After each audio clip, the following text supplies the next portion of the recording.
friends, it's Jasmine. I hope you all are doing well. I am drinking one of my new favorites, actually. I'm having a caffeine-free tea before bed, and this is one of my new favorites. It's by the Yogi brand, and it's the Egyptian licorice. This is definitely one of my new favorites. It says it's a warming and naturally spicy sweet, and it's organic.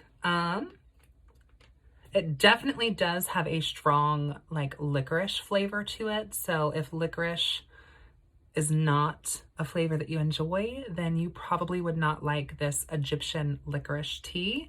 However, it has licorice root, organic cinnamon bark, organic orange peel, ginger root, organic cardamom pods, orange flavor, organic black pepper, clove buds, organic cinnamon bark oil. And it says, bring water to a boil and steep for about 7 minutes. For stronger tea, use 2 tea bags. I should have probably used 2 tea bags. I'll have to try that next time. Oh, it's so good. I'm using my new Ouija board cup that I got from Spirit Halloween. I might let this brew a bit longer than 7. I usually just keep my tea bag in my tea because by the time I finish drinking it, it's usually quicker than 7 minutes.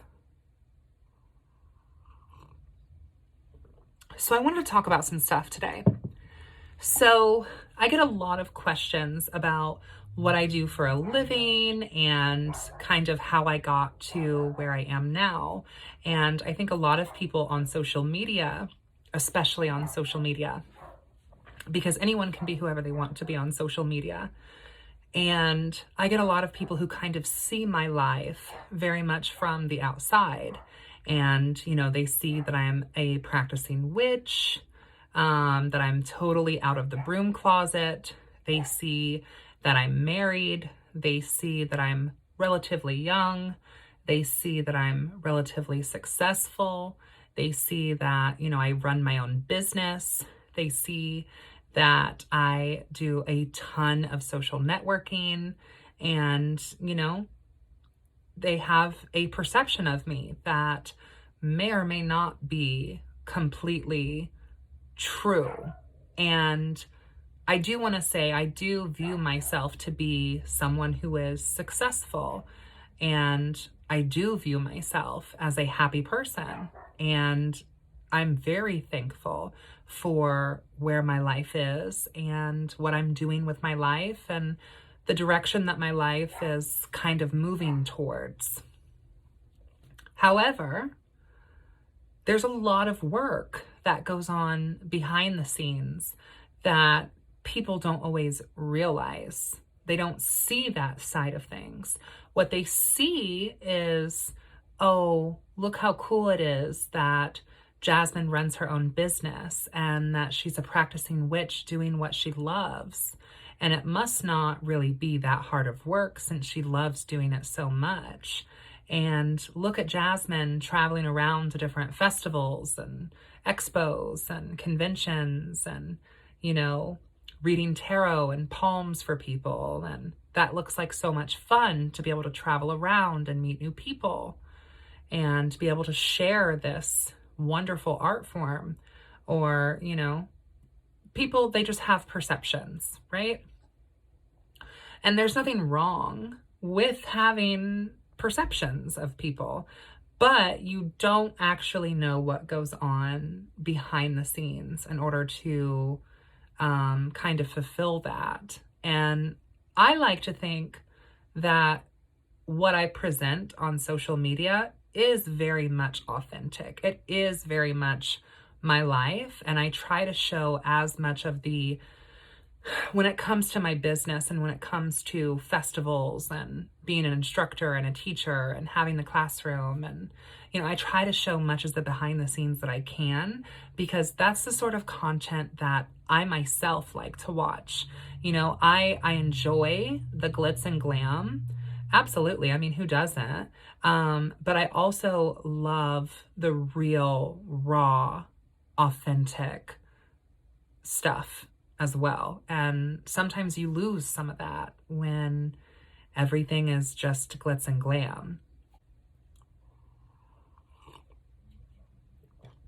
One question that I get a lot is, how did you get here? Right?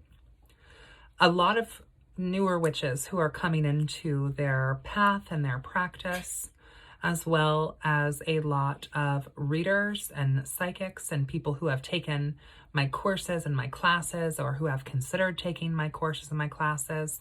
They want to know, like, how does this even happen?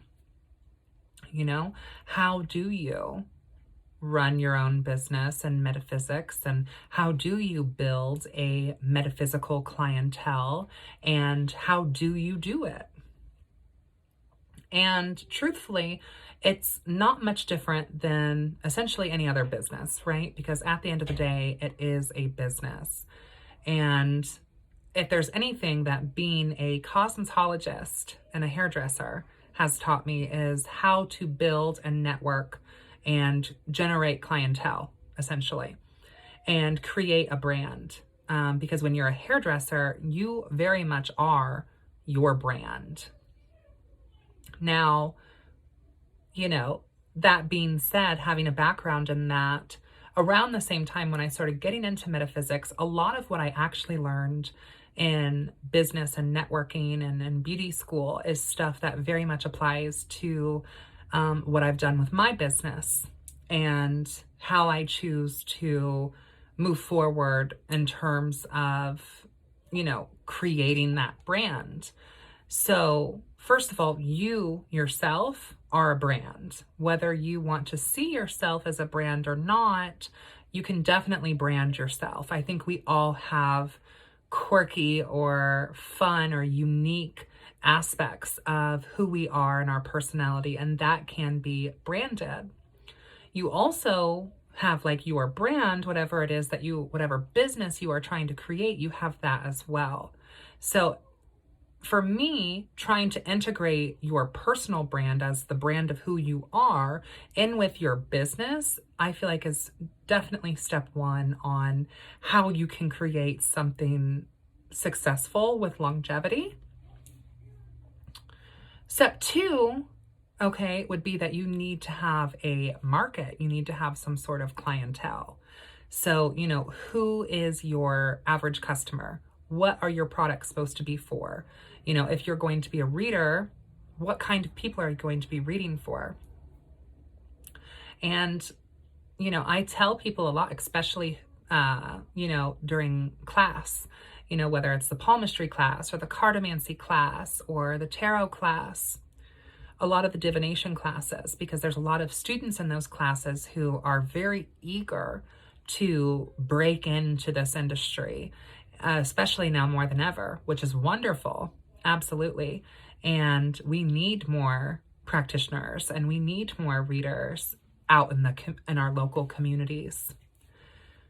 And one of the main questions, like I've said, they've had is, how do I kind of get this started, and what do I do? And, and the thing is, when I first started seriously getting into metaphysics and divination, I was 18, 19 years old. And so the success that I have had, for me and my story, it was not overnight at all. And, I think that there's still, of course, room for growth. Like, I'm not over here as like a multi-billionaire, talking about my witch dynasty or anything. I'm just saying that I'm at a point now where I am pretty successful in my business, and it has not been overnight at all, and it has been a lot of work. And so if you are one of those people like me who are eager and who desire to do this for a living because it's what you love doing, there's going to be a lot of work involved, and there's going to be a lot of trial and error.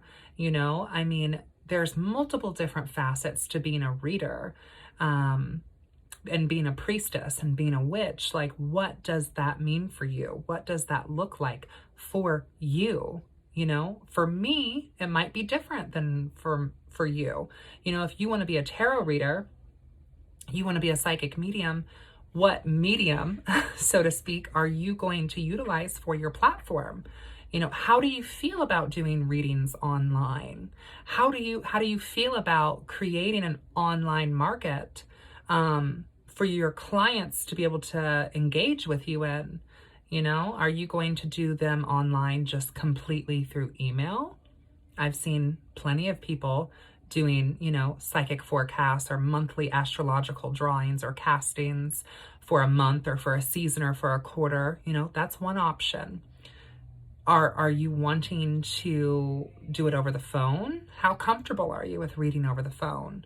Do you want to read like for locals, or do you want to work for a hotline? That's an option too. When you're working for a hotline, it's kind of like you have an app on your phone, so to speak, and you punch in and you work for a set amount of hours and then you punch out. And typically you make, a quarter or a couple quarters a minute. Sorry, not an hour, a minute. So it just kind of depends that way if you wanted to work on a hotline. Do you want to work in a brick and mortar kind of location? Working in a brick and mortar location is going to have pros and cons like everything else. If you're going to work in a brick and mortar location, chances are you're going to be working for someone else's business. Do you want to work for someone else's business? There's pros and there's cons to that there too.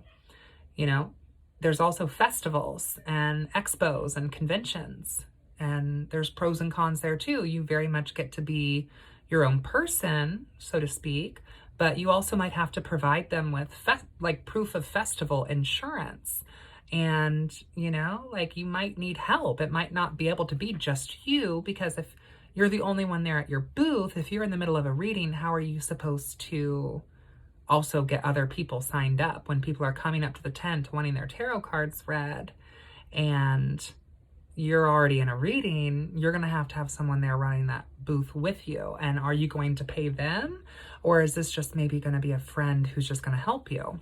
Festivals are a great way to generate extra income and revenue, but also festivals are seasonal. So there's many different avenues you can take in terms of being a reader and reading for people. And you have to just really figure out what is going to work best for you. There are definitely pros to working for someone else's business. You typically don't have to worry so much about the overhead or the outreach. You just kind of show up and do the job that you're supposed to do. Now, that also means that typically you're going to be on some sort of commission. So it's not like 100% profit because you're paying that person or that brand to kind of be over you for their benefits that you will be reaping. Then there's also kind of doing it more freelance style where you're your own boss, which means that you can do anything that you want, which is a great place to be if that's what you prefer. But it also comes with the cons of not having any sort of assistance and having to figure out everything on your own. And for me, when I first got into this, I had literally no one offering to help me at all. And I knew what I wanted to do, and I very much had a vision of, being that working witch and being a resource in the community and, utilizing divination to better my own life as well as the life of others, whether that be tarot or working with the astrology. I knew that this is really what I wanted to do. And I've had a love for metaphysics for a long time, and it's very much an integral part of my entire life. And I think to be successful in this industry, it really has to be your life. If you're looking for something quick or easy, this isn't it. I know that especially when people come to conventions and they see me set up at conventions or festivals or expos, and we have these big gorgeous tents with all of these wonderful tapestries and fabrics and incense going and candles and string lights, and it kind of gives that classical Vardo sort of feel, and it can be very easily romanticized where it's almost like this otherworldly experience where you walk in and there's the sound of bells and curtains moving as you come into the tent and incense wafting. And it is very much romantic and romanticized, but there's so much that goes on behind the scenes that you as a client or whatever, like coming up to the tent, you aren't going to see. You aren't going to see the hour and a half of work it took to put that tent up. And that tent has to be put up and torn down every single night. So if an event goes from 5 p.m. until 10 p.m., that's 5 hours of reading on top of an hour and a half before and an hour and a half after the event to tear everything down and put everything away. Also, a lot of times, especially if we're going to talk about the festival aspect, because it's very much the festival aspect that I hear a lot from people where they're very interested in traveling around, different cities or different states and going to conventions or expos or events, And don't get me wrong, it is fun, but it is also a lot of work too, especially if you're going to one where you have to travel, because then you also have to accommodate traveling there. Are you going to have to get a hotel room? How many people are you going to need with you? Are you going to pay for their hotel rooms? Depending on how far you travel, you might have to. Otherwise, are they gonna come work for you at the tent? Because I'm telling you, if you are interested in the festival work, that is definitely something that you're not just going to be able to do completely on your own. I mean, as a reader, there's just no way. And even if you're the only reader, having someone to work your front table is so beneficial because they can kind of start taking people's money and putting them in line and telling them, okay, so she's, doing 15-minute readings, so come back at this time. Or, let me go ahead and get your phone number and I can text you through an app. You text their phone number through a text app and I can tell you when she'll be ready or he or whoever will be ready for you. There's that aspect. So having someone there at the table is so beneficial because then you can just focus on the work and they can handle, pushing your social medias and your business cards and writing down, everyone in the book and the times they come up and when they're going to be serviced and what service they're getting if you are going to be getting multiple services. And they can manage that for you. Also, if you have to give a cut to whatever host you're at for the event, if we're talking about working an event where it's a full season, like maybe a haunt event, or if we're talking about, you're there for one day or one weekend, you might have had to pay, $2, $3, $4, $5, $1,000 up front just to even have your tent there. So there's all of that goes in. And then there's also how are you going to compensate that person who's running your booth for their time? Are you going to teach them some divination? Are they interested in learning divination? A lot of times booth runners are kind of apprentices in that way. But then there's also, feeding them or paying for their travel or literally paying them. Those are things that you have to think about if you're going to have that booth person. And really at a festival, you kind of have to have them because you as a reader will make a third maybe of what you could have been making if you did have a runner, because then they're going to be establishing that line for you. But yes, the festivals are definitely very romanticized. I love working them. I thoroughly enjoy them. But yes, they are romanticized because people come in to see the tarot reader, the psychic, the witch, working at the festival, and they see this big gorgeous tent all draped in fabrics and lights and, little trinkets and doodle-mabobs, and it's very romanticized. And they come on in and here's this, stranger who's going to tell their fortunes. And, they have a wonderful experience, because the reading, obviously you need to give wonderful readings, right? But your actual service is probably about I don't know, 60 to 70% tops maybe of the whole thing. The rest of it is their experience. Their experience coming up to your tent, the vibe of the tent, how the tent looks, how it drew them in, you know, why they chose to come to your tent if there's multiple other people offering the same thing, what sort of experience they have inside the tent, and what sort of experience they have leaving your tent are all just as important as just giving someone a good reading. That's another thing, that if you really want to be successful in this industry, is it's not just about providing a good service. You're going to have to also create an entire experience, which takes trial and error and figuring out what works for you. So like I said, if you really want this, go after it and, you know, believe in yourself, as kind of corny as that might sound, and just know that this work that you are putting into this will return to you, but it's not going to be overnight, and it is going to take work. But it is possible. It is 100% possible. So yeah, I feel like I've just kind of rambled a little bit. You know, I said I just kind of wanted to do like a real talk video, if you will. I hope that you guys have enjoyed this real talk, you know, hanging out, having a cup of tea, spilling the tea, hanging out in a comfy, cozy little fleece robe, just kind of vibing for the evening.